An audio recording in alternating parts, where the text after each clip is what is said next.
इस चैप्टर में हमने अभी तक जितना भी पढ़ा है वो हमने क्या पढ़ा है, वो हमने ये पढ़ा है कि हम जो भी कोई रिएक्शन लेते हैं वो रिएक्शन में हम उसका रेट निकालते हैं with respect to whether reactants, with respect to whether products. हम इन दोनों से रेट ऑफ रिएक्शन एक्सप्रेस कर सकते हैं। बेसिकली हम नॉर्मली ज़्यादातर जो रेट ऑफ द रिएक्शन है वो रिएक्टेंट्स के बेसिस पर एक्सप्रेस करते हैं।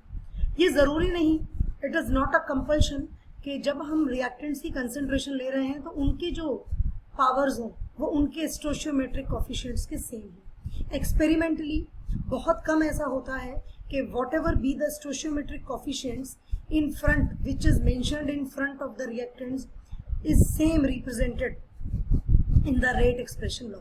So what is rate expression law? The rate expression means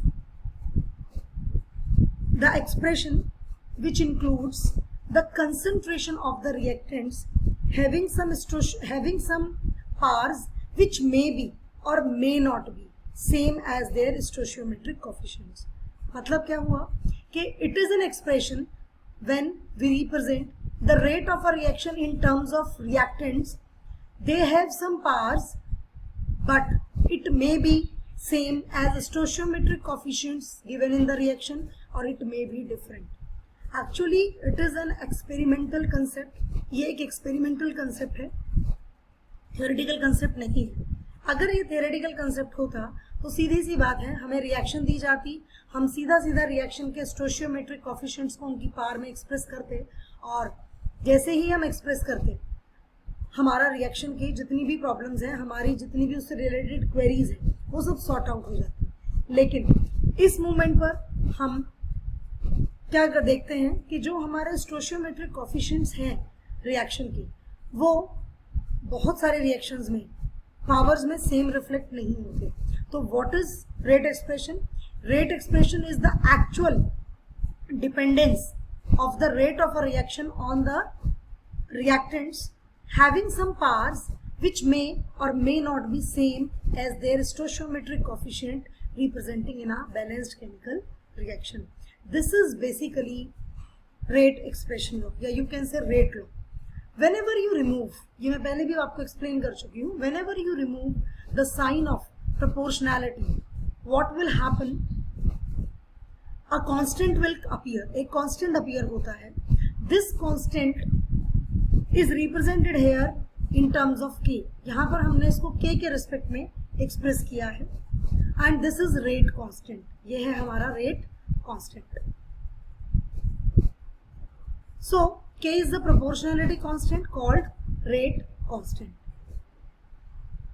What is rate law? You can see this is the, you can say, हम कहते हैं ना कि हमारे लॉज के एग्जैक्ट एक्सप्रेशंस हमें लिखने हैं, तो this is basically rate law. Rate law is the expression in which reaction rate is given in terms of molar concentration of reactants, with each term raised to some power which may or may not be same as the stoichiometric coefficients of the reacting species in a balanced chemical equation. अभी आपके सामने दो examples मैंने screen पर रखे हैं. First is formation of nitrogen dioxide and second one is the formation of carbon tetrachloride and HCl with chloroform and chlorine. You can see here in this reaction, here this is nitrous oxide, दो है यहाँ पर, 2 लगा हुआ है इसका stoichiometric coefficient, और यहाँ पर 1 है, कुछ भी नहीं है तो 1 है. आप देखिए इसका जो रिएक्शन का रेट है एक्चुअली में वो बिल्कुल एज इट इज आया है जैसे कि इसके स्टोइचियोमेट्रिक कोएफिशिएंट्स हैं.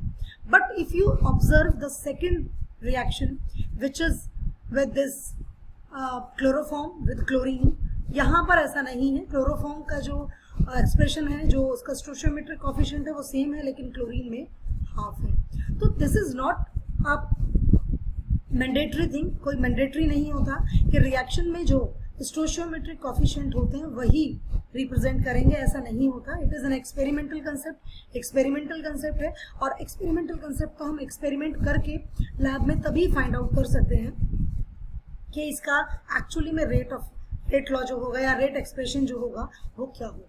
तो rate law for any reaction can not be predicted by merely looking at the balanced chemical equation, though it is theoretical but must be determined experimentally. ये theoretical होता है और हम इसको experiment, theoretical नहीं होता, हम इसको basically क्या represent करेंगे, हम इसको mostly क्या represent करते हैं, हम इसको experimentally express करते हैं, तभी हम इसको आगे कर पाते हैं. Now, what is order of a reaction? On the basis of this rate law, हम दो तरह की चीजें फाइंड आउट कर सकते हैं, हम दो एक्सप्रेशंस फाइंड आउट कर सकते हैं. तो ऑर्डर ऑफ अ रिएक्शन, एक molecularity of a reaction. Now what is order of a reaction? Order of the reaction is very simple thing. आपका जो बैलेंस्ड इक्वेशन का रेट एक्सप्रेशन लो आया है, उनकी पार्स को ऐड कर दीजिए. Simply the adding of the powers expressed in terms of, तो what is your order of a reaction? Order of a reaction simply the sum of the powers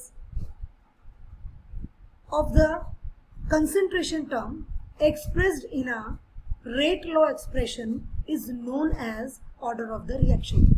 You must remember one thing कि ये जो मेरा rate law expression है, इसमें जो भी मेरी concentration terms होंगी, उनकी जो पार लिखी होगी, add them simply, simple addition कीजिए, you get the order of the reaction.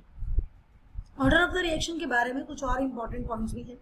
Order of a reaction can be zero. बिल्कुल, बहुत सारे रिएक्शंस मैं आपको अभी ऐसी दिखाऊंगी जिसमें रिएक्शन का जो ऑर्डर है वो कंसंट्रेशन टर्म्स पर डिपेंड ही नहीं करता है. स्टार्टिंग में करता है लेकिन बाद में जीरो ऑर्डर रिएक्शन हो जाती है.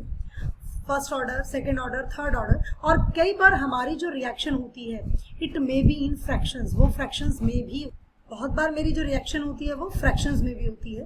तो ऑर्डर ऑफ अ रिएक्शन के बारे में अगर आपको order of a reaction and molecularity of a reaction, बहुत बार ऐसा आता है हमारे पेपर में क्वेश्चन पूछा जाता है, what is the basic difference in order of a reaction and molecularity of a reaction. तो सिंपली हमें कम से कम 3 से 4 डिफरेंसेस हमें पता होने चाहिए, क्योंकि अगर 2 नंबर का क्वेश्चन ये पूछा जाए तो एटलीस्ट ये एक्सपेक्ट किया जाता है क्लास 12th के बच्चे से कि वो कम से कम 4 डिफरेंसेस तो लिखे. तो यहाँ पर बड़े आराम से 4 डिफरेंसेस हो जाते हैं.